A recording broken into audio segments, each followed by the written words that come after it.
ndabasuje inshuti yo kumwe umwami wacu Yesu Kristo n'Imana kiza mwese muri Kristo Yesu umunsi nkabanje nzanywe n'igihe gahunda nzanywe na gahunda yo kwabwira icyo nkimango kwijyanye n'amafitebo ya Ogaflex maze igihe nyabaha murabizi mbere ko wa mwana wabashe guhagarika umurozo mu rusengero ngwaje shaka kurimbura bucura bwabo ndetse dasize n'umuryango agakora ibitangaza bazi babizanye mu na mushiti wacu aba bana turugukemangwa kubera iki mbakemangwa ndaje mbereke impamvu ubundi turahera kuri iyi video ivuga ngo zimwe mu uko zikora mwarayibonye nabahaye bundi twari uduce tungahe twagomba kuba uduce 8 nabashyiriyeho 4 oyo soko utundi ntaye nadukoze ahubwo sinzi nanjye ntabwo ninakawe kuko impamvu muri iyi video ntabwo yagaragaraga neza ariko nk'ikemango gato ariko nkabona atari impamvu yatuma nazishyiraho zose nyinga komeza ngira ubunebwe bwo kwa ntazishyiraho nuko maze birangira nadushizeho two duce kugeza ubwo umwe mu bashuti banje yanditse comment avuga ko kano nanjye nakimangwagaho yandika comment mwabonyura mu pasiteri mu gace kageze gate mu gace kanyuma gaherutse mu batubonye agace ubwo ka kane urebye hano turi nagera mwandika ngo ko naga gatatu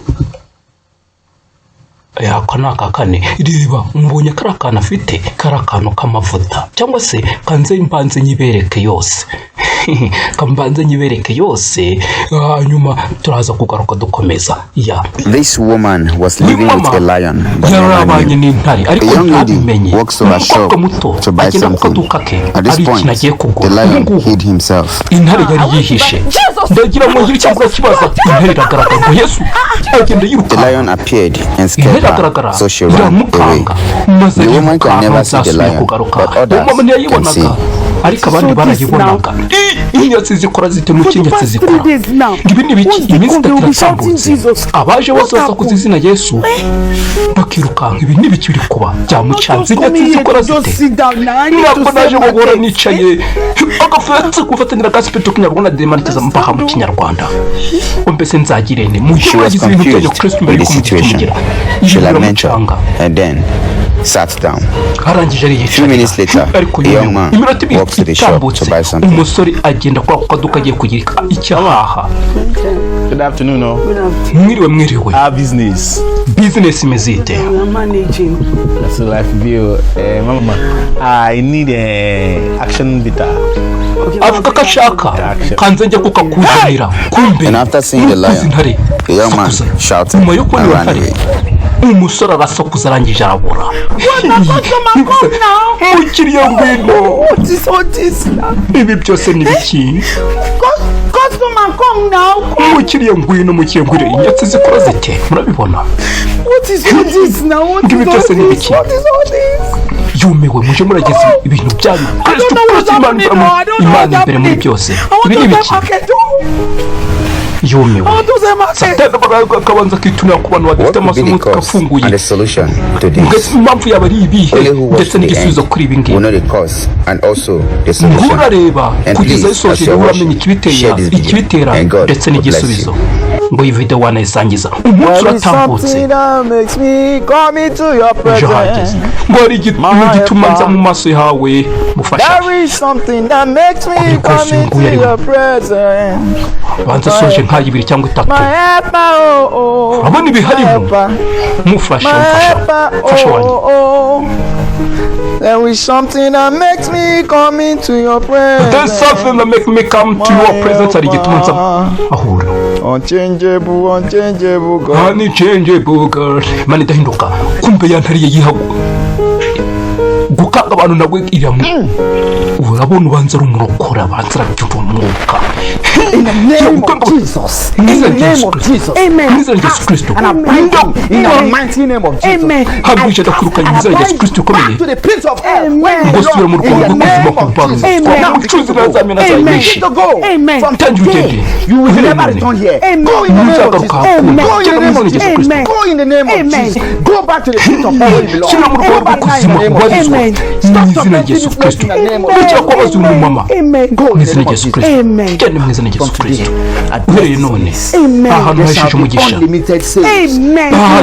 hazaza bakiriya abantu bazasubira kwakwepa mu izina rya Yesu Kristo mu izina rya Yesu Kristo rikomeye amen umucuruzi nawe amen azaba nyinshi wamama there is a lion living with you in this shop. Wabuze yuko hano hari intare mu bana ng'intare arumirwa abantu rero bababaje amaso y'umwuka yabo ntacyo bareba mama mubaze ikibazo running away from your shop. Mbese abantu bakubiruka mu iduka ryawe yego nibyo ahubwo byabagaho n'isi yose ukagira ubunebwe bwo gusanga Imana. I didn't know what was happening. Ntabwo nahise byabiri kuba abantu hari ibintu bibabaho ntibabimenye kumbe ni Satani uko ateza we human are making is because we take our business more important than God. Nuko dufata business zacu tukazirutesha Imana. Then when the enemies decide to strike, nuko umwanzi ahitamo ko twataka tukagira gute. Amen. Mubaze ikibazo. Whenever you are opening your shop, do you normally igihe cyose ufunguye iduka ryawe ujya usenga abantu muragize ibintu bya Kristo. It's God that takes. Ni Imana itanga niyo yabikwambura. Ni Imana yaguha akatuka kose. So you need to ask him for his grace to dwell with you. Niyo mpamvu ukwiye gusaba From the moment you open the shop and till the moment you close it. Ufunguye iduka kugeza urifunze. Amen. Amen. Whenever you want to open your shop, pray. Igihe cyose ufungura dusenga kugira ngo Imana ibibemo. Amen. We shouldn't take our business more than God. Ntabwo dukwiye kurutisha Imana business zacu. Byose ukora senga. Even if you are pushing wheelbarrow, pray that as I'm going today, God locate me. Niko bimeze umugabo mistrani arayisoje atangira kumubwiriza uyu munsi. There will be unlimited sales. Hazajya haza abakiriya benshi cyane mu marashima. I'm not asking you to pay me anything. Ntabwo ngusabye mu gihe cy'ubwo ntabwo Imana igurishwa. Imana itanze itangiye ubuntu. Nabibonye niyo mpamvu naje gusenga. Urakoze mu ngabo umuntu w'Imana. Byaragiye. Amen. Ibuka just ugomba gukora mu buzima cy'usenga. Ask for God presence in your life. Saba Imana ibibemo. In your business. In anything. Muri byose. Ubuzima. Amen. Imana iguha umugisha urakoze. Mission arayisoje. Urabona wari imanukiye. Mission yayisoje. Ngitare. Lion. Intare yumiwe nta nibyo yabonaga maze mwuka yabo wafunze mujye musenga mubone byose mbere yuko mfungura ngomba kujya nsenga byose abirageza Kristo n'ubundi buryo abakiriya bamwuzuranyeho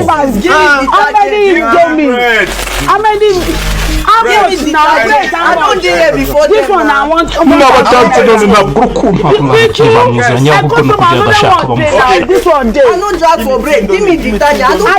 ntabwo ari umukati nshaka neza biriya uwo mukati wume n'abatanze njyewe ku cyumwe nanone bine aho waje mbere ari wabyisha ahubwo abandi Do you learn anything from this video? ese iyi video hari icyo yigiyemo It's to share videos, like and comment. It is our joy to see that we can educate people, inform people, and also entertain people through our content. And it's also our joy to see people sharing our content. This is how the woman actually learned something from the pastor after what she experienced. It is good for you to put God first in whatsoever thing you do. No matter how little it is, with the hand of God, it will flourish. Thank you for watching. We love you. Which city are you watching this video from? Tell us, so that we can send you a hug. And also, send you some gifts to appreciate your support. And God will continue to bless you and also bless us. Share this video now. Do not forget. And remember, we love you. So murabibonye kari akantu k'amavuta ushobora kuvuga ngo ntose ari amavuta hari amavuta ubundi ariho amavuta ajya atuma abantu z'ibinyoma bakora ibitangazo ukenda kugira ngo ni iby'Imana mwabonye uburyo yiruka nyirantare cyane imbaraga z'Imana ariko nta kigaragaza yuko akoresheje ari amavuta ariko se kuki yari ayafite nicyo kintu nagize amakenga. Hari ibintu bita gutuma umuntu yakira ubutumwa atashaka kwakira cyitwa muri subliminal message. Utarumvisha icyo kintu wareba afite ivuga ku busobanuro bw'ibimenyetso igice menya ari icyambere niba atari kabiri utarakibonye ndaza gushaka link nyinshi hasi mugasana kuko ubusobanuro uze kukireba bagatuma wakira ikintu utashaka kwakira muri weho kandi ukacyakira nyine mu buryo buri subliminal message. Subliminal message ijya kurewe kugira ingaruka ku miterere yacu mu mutwe ndetse n'imico yacu. This is why they're used. Nucyo wagikoresha. So the more you see these symbols throughout the days, weeks, months, years, ngo rero kurushaho kubona ibi bimenyetso ubyitegereza ku munsi, ku mezi, mu mwaka ucyo you are being communicated a message that you are seeing all the time but do not clearly know it is happening or what ngo buri koherezwamo ubutumwa uhora ureba wewe ntumenye ko biri kuba is actually being communicated to you. Listen to Will Smith explain it in the movie Focus. Kubanza wumve Will Smith ibyasobanura muri filime bita Focus. Nkuko twabibonye amafilime yose mubona abafite icyagambiriye. Mujye mwitonda filime mureba. How did you know who he was going to pick? Nguye wowe ubwiwe n'icyo wari buze gutoranya. He told him to. Yes, twabimubwiye se. Been telling him all day. Twiriwe tubimubwira umunsi wose. From the moment he left his hotel room, we've been priming him. Ngo hereye igihe yaviriye mu cyumba cye cya hoteli twahoze tumuprograma ngo program umuntu kumushyamo nk'ibintu gutyo ngo twahoze programming is subconscious ngo subconscious ye yego we subconscious twayisobanukiwe ntabwo nongera kwivuga. He's been seeing the number 55 all day long. Ngo yamaze umunsi wose ariko n'umubare 55 reba hari mu buryo bw'iburyo hejuru kwa biriya bitereko biteretseho buji hari utuntu kangahe 55 bari bayimuteze ariko ntiyayitaho ariko yayibonye. On the elevator, muri esanseri naho murayibonye. In the lobby, no kuri reception. Even the stick pin on the doormat. Nahara wo ku muryango dore kuko not only that, we loaded his route from the hotel to the stadium. Yewe saho gusa twagarukiye n'urugendo yakoze ava muri hotel ajya muri stade naho twayimuteze. He looks out the window, primers are everywhere. Yarebeye mu dirisha ngizo zari ziburi hamwe da kwa biriya byapa. Now he doesn't see it, but he does. Ntabwo yayirebye ariko yayibonye. He doesn't see it, but he does. Ngo niyigeza yireba ariko yayireba. Byo muri kubyumva ntabwo yitaye kuyireba ariko yayibonye. Urukumva kuko byagiye bigaruka keshi cyane. There's no getting around it. Ngo nta kunayikwepa reba nara ku kimodoka. Yewe ubwo n'ubuhanga. And it's not only what he sees, it's what he hears. The Mandarin. So when he picks up those binoculars, looks out on the field, sees a familiar face with the number 55 on his jersey, some little voice in the back of his mind says, that's it. Ngo n'igihe yafashe binocular cyangwa se ntuza jomeri arebera mu dirisha ngari kureba mu kibuga abona umukinnyi wo muri New Jersey nawe wambaye wa mubare 55 ubundi ahita yibwira mu bitekerezo ngo yewe bise binzama intuition ngo bikujemo ngo ihingo ndiyumvishemo agira ngo nuko byiyumvamo kumbe nuko bahoze babimutega. And he thinks it's intuition. He picks. Do you want me to write it down? Yewe ngo yabimenye ngo muragira ngo mwandika hasi se umubare ba umuteze agize ngo And you being in the dark was the convincer. We call that the little blind mouse. Aravuga ngo ako kantu niko twita ngo little blind mouse. Mwihangane subtitle ngo little blind mouse. No kuvuga ngo mouse ni kasuri akagakoreshwa kuki kuri machine nkaka aka ni kasuri. Noneho ngo bo bakita ka little blind mouse ni ukuvuga ngo ni kasuri gato ariko katagaragara babakoresha ku bantu. Yewe we kuki yaragafite mwira video akagaragaza nubwo atagakoresheje. Sasa aho ngaho ushobora kuvuga ngo dide nawe urakeka ubwo nabwo ari uko by'ibintu ntacyo kanze tubifate gutyo. Noneho kanze tuye ku yindi ya kabiri ku yindi video iyo ngiyo ariyo yatumye ibintu bibaye bikagenda byikurikiranya ntabwo biba bikiri ibyo gukeka hari icyo biba biri kwemeza. Hari icyo biba biri kwemeza.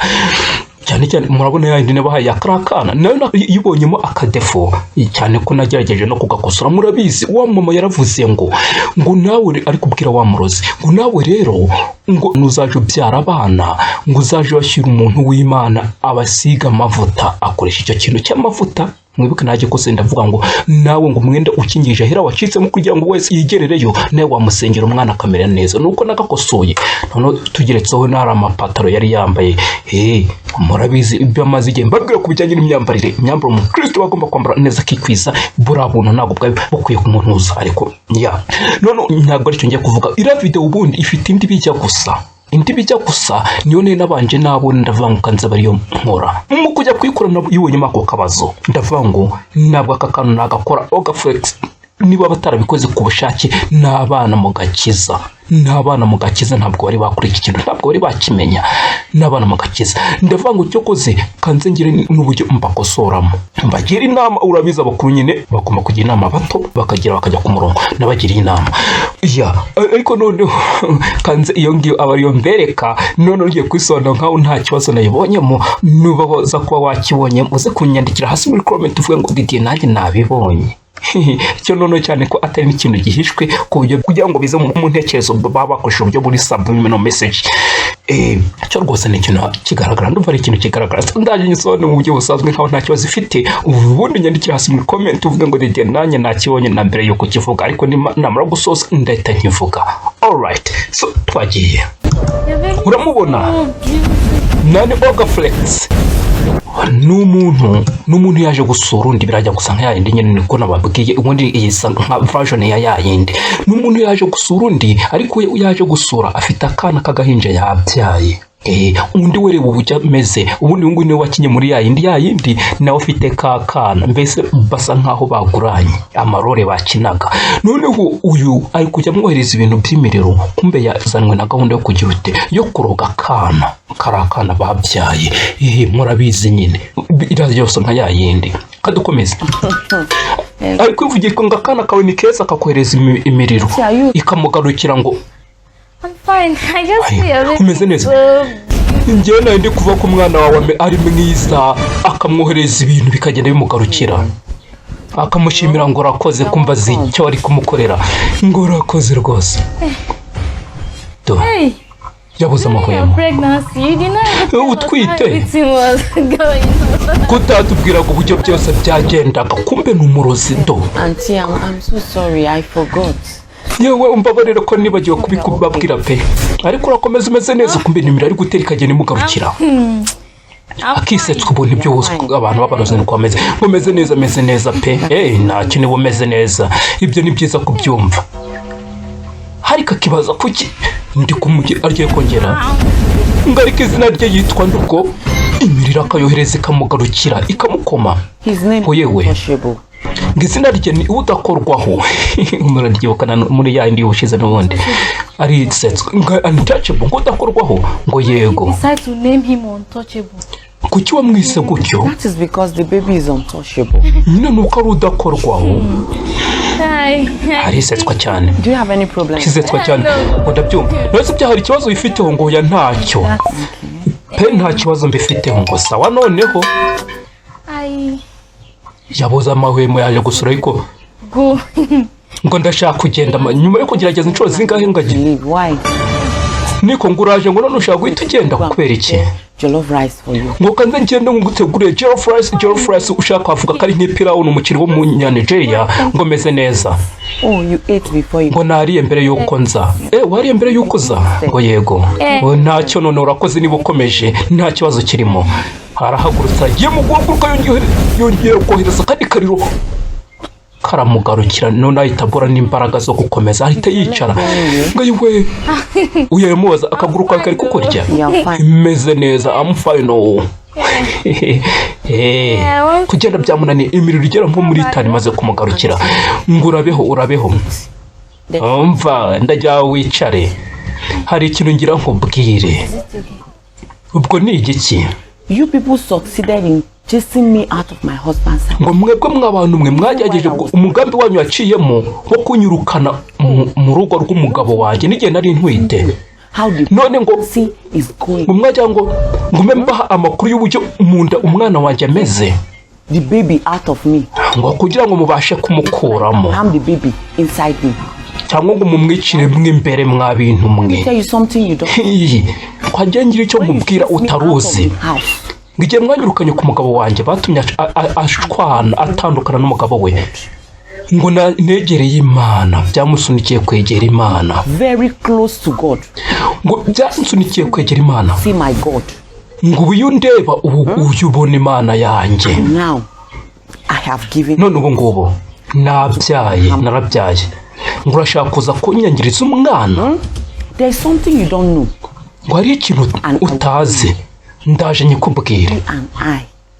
Umwana wanjye nanjye ntabwo dukorwaho. Even this house is on. Yewe n'iyi nzu ngo nawe ntikorwaho. If you come to this house to manipulate, you will never succeed. Niba rero waje ahangaha mu bintu byo kugira ntago umugambi wacamo, And tell them. ngo subirayo babwire baba ari itsinda abo ngabo ndiho ndabakoherereza bari itsinda ry'abarozi rikorana, ngo uburyo bakunyoherejeho, ngo babwire ngo ntabwo muzigera mutsinda, mwebwe mw'abantu mwe ntabwo muzigera mutsinda, kandi ikindi gihe mugerageje ibi ku mwana wanjye nanjye ndarahira ku Mana, nanjye nzatwara ubugingo bwawe, ubuzima bwawe. Sorry mwihangane. Ngo nanjye nzakukaza mubwire na mbere y'ukuza nari nzi imigambi yanyu mbere y'uko winjira muri iyi nzu. Yayimenya ate? Nari niteguye. Kandi rero ujye yari yiteguyemo ngo umwana wawe ameze ate? Umwana wanjye ameze neza, araryamye. Ngo yego. Mukobwa wa Siyoni, umwuka w'Imana yakubwira yuko ari umumama ufitanye isano n'umugabo wawe, ngo araje aje kugusura. Ngo yego. Kandi ntabwo agenzwa n'ikiza, umugambi we ni mubi. Ngo ki? Ngo ariko witinya ngire nte? Ntuzi ko habatuye mu bwisumba byose bazaguma mu gicucu cy'ishobora byose. Yego nyakubahwa, nukwiye gutinya. Yego. Ngo ni ugucya ngiye kugenda uguma usoma muri Zaburi ya 35, ngo niyo mpamvu nakuzaniye iki kintu. Ngaka kantu ugakire ku ijosi ry'umwana wawe, ngo hanyuma imigambi mibi yose ntirabasha gukora. You came close to God. Yes. Wowe ngukuza ku Mana, Imana iragukorera. Imana irahagarara. Nutinye, Imana irahagarara. Bibiliya nayo iravuga ngo ntimugatinye imyambi yo ku manywa n'iya nijoro.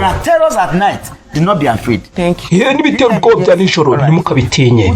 Ngo uranyumva? Yego nyako. Aka ngaka ugashyire ku ijosi ry'umwana wawe, ngo hanyuma imigambi ye mibisha ntabwo iraza gucamo.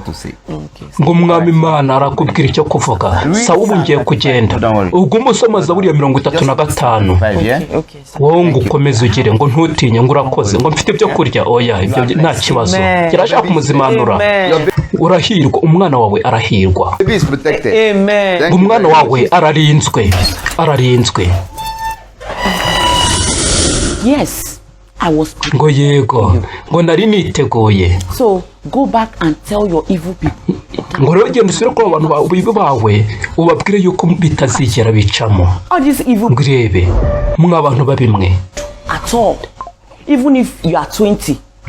Sinzi ukuntu bigeze mu majwi yanjye, mwihangane. Look at your evil boy. Ngo reba uburyo ungana, ngo ariko urasa nk'ushaje.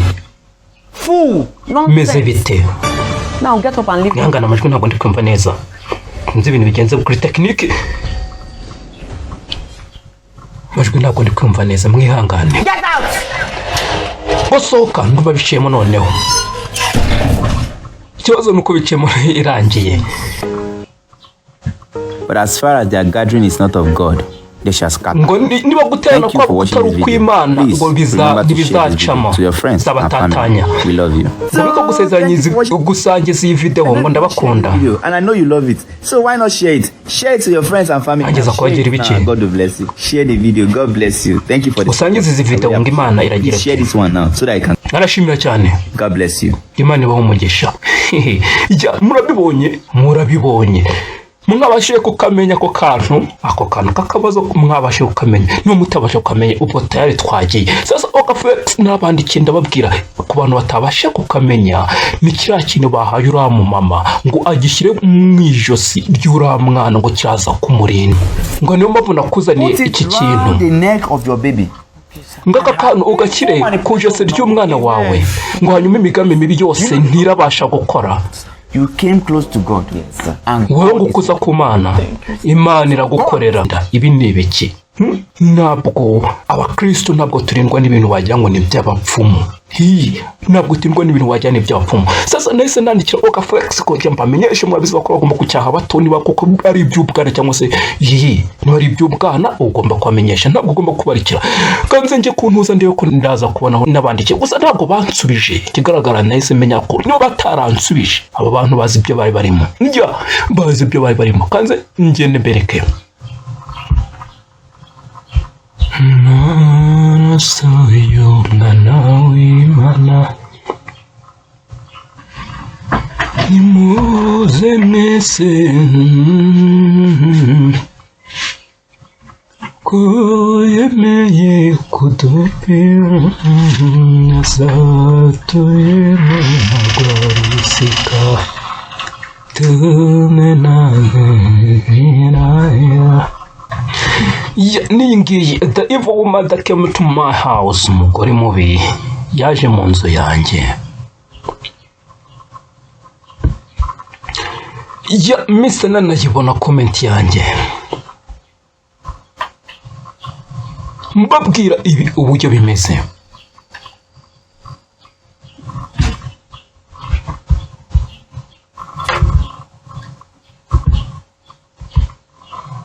Natangira mvuga ngo iyi video ni nziza ngo mbaye nduyiha amanota to rank it ku rankinga ngo nayiha inyenyeri 3 muri 5 ubwo nuko bakoresha inyenyeri ba rankinga ariko none ubwo katuvuga mu buryo bose nkuko mu buryo wakumva mu buryo busanzwe ngo nayiha amanota 3 kuri 5 ngo dore impamvu itabona 5 kuri 5 kubera ikiguha umumama ruraruno ngarukire mu ijosi ry'ura mwana warangiza ukavuga ngo ruraza kumurinda nkaho ari talisman.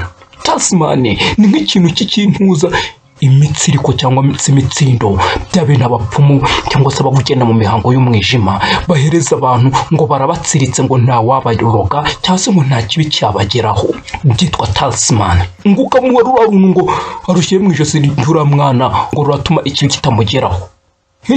Uniko muriho murigana abapfumu niko nababwiye umuro murigana abapfumu.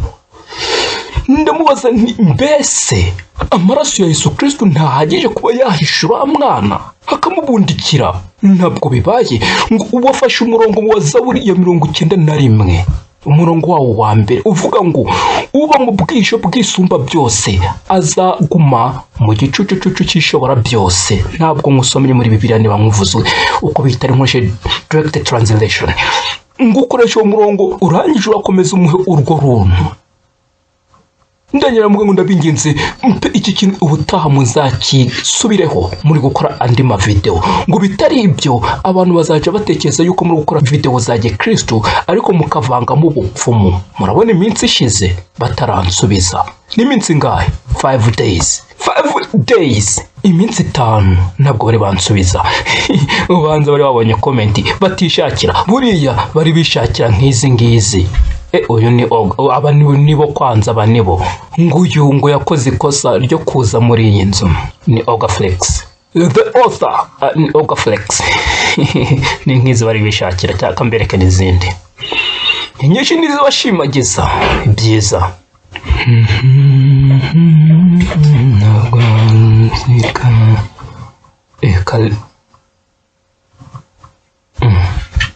Flex ngo I always like your videos umva ngo ngiye iteka mura nkunda video zanyu. Ubutanzi yo comment ntabwo bazaza kugira ute kumusubiza replies murazibona ko zingana cyase nk'iyi Imana irarenze ubura yakoze ikosa ryo kuza muri inzu yanyu. Baramusubije replies zigera muri 30 n'izindi nkizo murabona nje ntabwo bansubije. ibi rero umuntu yabigenda ahita yanzura ko aba bantu bazi ibyo barimo. So mwabibonye mujye mwitona mu byo mubona ibyo bimaze igihe ngiye numva harimo ikitagenda. Kumbe bibanza ari ibi. So ndabakunda yari Dide Manakiza mwese muri Kristo Yesu tuzasubira nawe utaha. Ngiye Dide ntabwo ngomba kugira uruhare mu gufasha iterambere ry'ubwami mpanganye nabwo. Ubwo ndavuga ubwami bw'umwijima. Nuko bagoye bafashe ikintu bafashe ikintu ni kijyanye n'umugambi w'umwijima. Warangiza ukagipostinga cyangwa ukagikoraho ugaragaza ko kiri mu bwami bwa Kristo bagukinye. Baba bagukinye. Nuko ngo batambukiriza message none ntunagaragaze ko ifite icyo kibazo baba bagukinye. So wabagize uruhare mu iterambere ry'ubwami bwabo ubwami bw'umwijima kandi twebwe ibyo twabigomba gukora bigomba ko ibyumukira Kristo ubwami bwacu buteye imbere.